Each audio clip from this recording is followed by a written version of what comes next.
जय श्री कृष्णा। राधे राधे दोस्तों, आप सभी का दिन शुभ और मंगलमय हो। आप सभी को ज्येष्ठ पूर्णिमा की हार्दिक शुभकामनाएं। आप सभी पर भगवान विष्णु अपना आशीर्वाद सदैव बनाए रखें। आज की वीडियो में आप जानेंगे साल 2025 में जेठ पूर्णिमा का व्रत किस दिन किया जाएगा, पूर्णिमा तिथि कब से प्रारंभ होगी, कब समाप्त होगी, पूर्णिमा का व्रत किस दिन किया जाएगा, स्नान दान कब रहेगा, पूजा विधि क्या रहेगी और इस दिन आपको किन चीज़ों का दान करना चाहिए। तो संपूर्ण जानकारी आपको इस वीडियो में प्राप्त होने वाली है। तो आप सभी लोग हमारे साथ जुड़े रहिएगा और वीडियो को पूरा ज़रूर देखिएगा। तो प्रिय भक्तजनों, हिंदू धर्म में पूर्णिमा तिथि का बड़ा ही विशेष महत्व होता है। हर माह में एक पूर्णिमा तिथि आती है और साल भर में 12 पूर्णिमा तिथि आती हैं। साथ ही हर माह में पूर्णिमा का व्रत भक्तों के द्वारा श्रद्धा पूर्वक विधि विधान के साथ रखा जाता है। पूर्णिमा तिथि के शुभ दिन पर देवी देवताओं के साथ ही पितरों का आशीर्वाद प्राप्त करने के लिए भी धार्मिक क्रियाकलाप किए जाते हैं।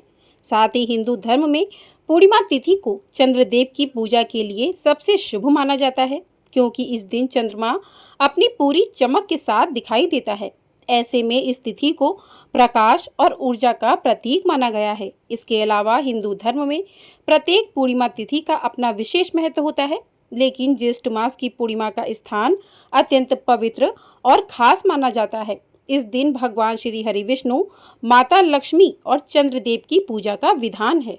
साथ ही विवाहित महिलाएं इस दिन वट पूर्णिमा का व्रत भी रखती हैं, जो पति की लंबी आयु और अखंड सौभाग्य के साथ साथ रिश्तों में मधुरता और मिठास बनाए रखने के लिए समर्पित होता है। इसके अलावा यदि पूर्णिमा पर चंद्र देवता को अर्घ्य दिया जाए तो साधक को मानसिक शांति की प्राप्ति भी होती है।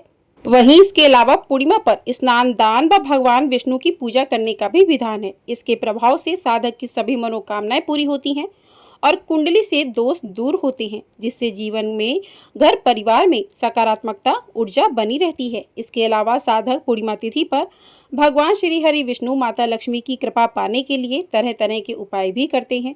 तरह तरह की चीज़ों का दान भी किया जाता है। लेकिन आप सभी को बता दें कि शास्त्रों में कुछ ऐसी चीज़ों का वर्णन किया गया है जिन चीज़ों का भोग अगर आप श्रद्धा पूर्वक विधि विधान के साथ पूर्णिमा तिथि के शुभ दिन पर भगवान श्री हरि विष्णु और माता लक्ष्मी जी को लगाते हैं और प्रसाद के रूप में उसी चीज का सेवन करते हैं, तो आपकी सोई हुई किस्मत जाग उठती है।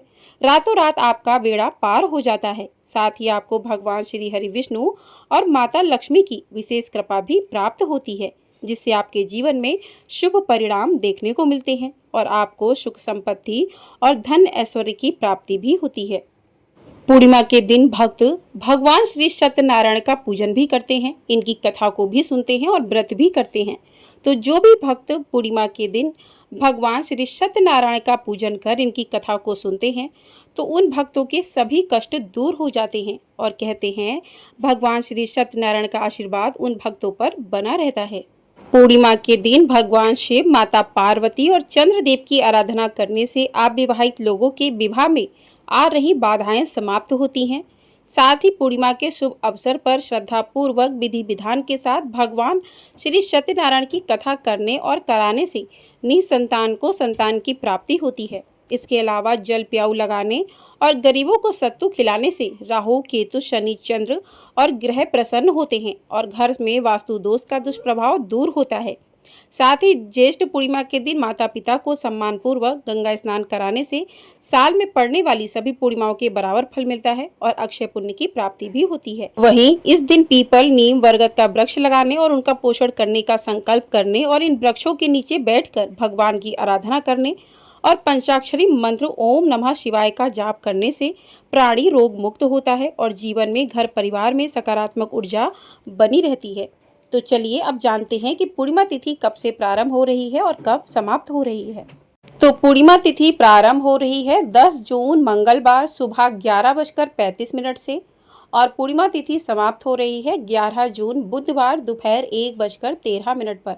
यानी कि 10 जून मंगलवार सुबह 11:35 से पूर्णिमा तिथि स्टार्ट हो जाएगी और 11 जून बुधवार की दोपहर 1:13 तक पूर्णिमा तिथि रहेगी। उसके बाद परेवा तिथि प्रारंभ हो जाएगी। तो ऐसे में साल 2025 में पूर्णिमा का व्रत 10 जून दिन मंगलवार को किया जाएगा। इसी दिन पूर्णिमा का व्रत किया जाएगा। सत्यनारायण व्रत और सत्यनारायण की कथा भी की जाएगी और चंद्र को अर्घ भी इसी दिन दिया जाएगा। तो जो भी पूर्णिमा का व्रत करते हैं वो 10 जून को ही पूर्णिमा का व्रत करें। बट पूर्णिमा, कुछ लोग बट पूर्णिमा का व्रत भी रखते हैं तो उन्हें भी इसी दिन व्रत करना है। और 11 जून दिन बुधवार को देव स्नान पूर्णिमा रहेगी। इस दिन आपको सुबह ब्रह्म मुहूर्त में स्नान करना चाहिए और उसके बाद दान करना चाहिए। तो व्रत की पूर्णिमा 10 जून मंगलवार को रहेगी और स्नान दान की पूर्णिमा 11 जून दिन बुधवार को रहेगी। अब जानते हैं शुभ मुहूर्त के बारे में। तो 10 जून मंगलवार को सूर्योदय सुबह 5:44 पर होगा। सूर्यास्त शाम 7:08 पर होगा। ब्रह्म मुहूर्त सुबह 4:08 से लेकर 4:56 तक रहेगा। अभिजीत मुहूर्त सुबह 11:59 से लेकर 12:53 तक रहेगा। सिद्ध योग दोपहर 1:45 से बाद में साध्य योग आरंभ हो जाएगा। चंद्रोदय शाम 6:36 पर होगा। तो इस दिन जो भी भक्तजन 10 जून मंगलवार को व्रत कर रहे हैं तो चंद्रोदय शाम 6:36 पर होगा। तो उसके बाद चंद्र को अर्घ्य देकर ही अपना व्रत का पारण कर सकते हैं। अभिजीत मुहूर्त बहुत ही शुभ माना जाता है, तो इस मुहूर्त में भी आप पूजा कर सकते हैं या फिर ब्रह्म मुहूर्त में कर सकते हैं। अब बात करते हैं 11 जून बुधवार के शुभ मुहूर्त के बारे में। तो इस दिन सूर्योदय सुबह 5:23 पर होगा। सूर्यास्त शाम 7:19 पर होगा। ब्रह्म मुहूर्त सुबह 4:02 से लेकर 4:42 तक का रहेगा। तो ब्रह्म मुहूर्त में ही आप स्नान दान कर लें। स्नान करना बहुत ही शुभ माना जाता है पूर्णिमा के दिन। अमृतकाल मुहूर्त सुबह 4:33 से लेकर 5:59 तक का रहेगा। राहु काल दोपहर 12:21 से लेकर 2:05 तक रहेगा। चंद्रोदय शाम 7:41 पर होगा। तो इस दिन के 11 जून के शुभ मुहूर्त थे। ब्रह्म मुहूर्त में स्नान दान करना शुभ माना जाता है, तो पूर्णिमा के दिन स्नान और दान ज़रूर करना चाहिए। जो लोग किसी पवित्र नदी में जाकर स्नान नहीं कर सकते हैं तो वो घर पर ही जल में थोड़ा सा गंगा जल मिलाकर स्नान कर लें। उसके बाद आपके आसपास जो भी मंदिर है वहाँ पर ब्राह्मणों को दान कर दें, गरीबों को दान कर सकते हैं। तो इस दिन किन चीज़ों का दान करना चाहिए वो आपको मैं बताती हूँ। तो ज्येष्ठ पूर्णिमा के दिन आप सब्जियों का दान कर सकते हैं। उसके बाद आप जूता चप्पल का दान कर सकते हैं, छाता का दान कर सकते हैं, पैसों का दान कर सकते हैं, स्वर्ण का दान कर सकते हैं। जो भी सब्जियां, फल, ऋतु फल चल रहे हैं उन सभी का आप दान कर सकते हैं। इस दिन आप तुलसी पत्र या फल, किसी को तुलसी पत्र भी दान कर सकते हैं। तुलसी का पौधा भी आप दान कर सकते हैं। और आप जो है प्याऊ लगवा सकते हैं जगह जगह पर, शरबत का दान करवा सकते हैं, आप अन्न का दान कर सकते हैं। तो ये सभी चीज़ें हैं, इनका आप दान कर सकते हैं। और केला हो गया, आम, अंगूर, इन सभी चीज़ों का आप दान कर सकते हैं। तो जेठ के पूर्णिमा के दिन जिन चीज़ों का भी दान किया जाता है, कहते हैं कि उन चीज़ों का दान करने से भगवान विष्णु की उन पर विशेष कृपा रहती है।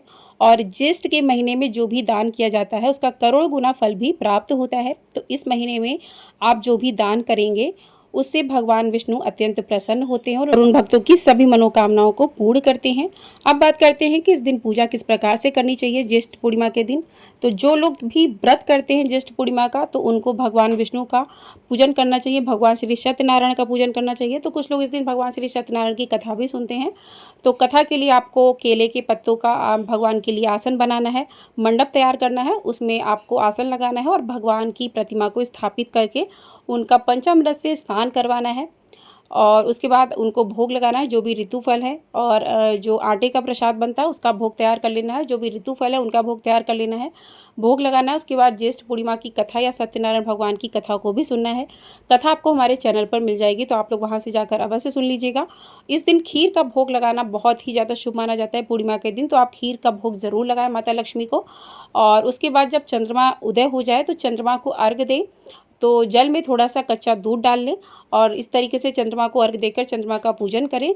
और चंद्रमा का पूजन करने के साथ ही पूर्णिमा का व्रत माना जाता है पूरा। तो यदि आप लोग व्रत कर रहे हैं तो आप लोग 10 जून को व्रत कर लें और 11 जून को सुबह सुबह स्नान करके दान कर सकते हैं। इस तरीके से आपके पूर्णिमा का व्रत और स्नान दान दोनों ही पूरे हो जाएंगे।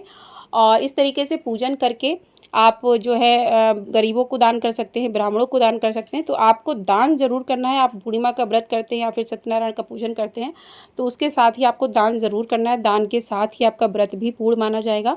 और स्नान अगर आप कभी किसी पवित्र नदी में जाकर नहीं कर सकते हैं तो घर पर ही आप स्नान कर लें, बहुत ही ज़्यादा शुभ माना जाता है। स्नान के जल में आप थोड़े से काले तिल डाल लें, उससे स्नान करें। तो इसी के साथ इस वीडियो को करते हैं यहीं पर एंड। मिलते हैं अगली वीडियो में। आशा करती हूँ आपको सभी जानकारी इस वीडियो में मिल गई होंगी। तो वीडियो पसंद आई हो वीडियो को लाइक कर लीजिएगा, चैनल पर नए हैं तो चैनल को सब्सक्राइब भी कर लीजिएगा। आपको हमारे चैनल पर ज्येष्ठ पूर्णिमा व्रत की कथा, साथ ही भगवान श्री सत्यनारायण की कथा भी सुनाई जाएगी, तो आप लोग उसे भी अवश्य सुनिएगा। वीडियो पसंद आई हो कमेंट बॉक्स में जय श्री कृष्ण राधे राधे अवश्य लिखिएगा। जय श्री कृष्ण राधे राधे।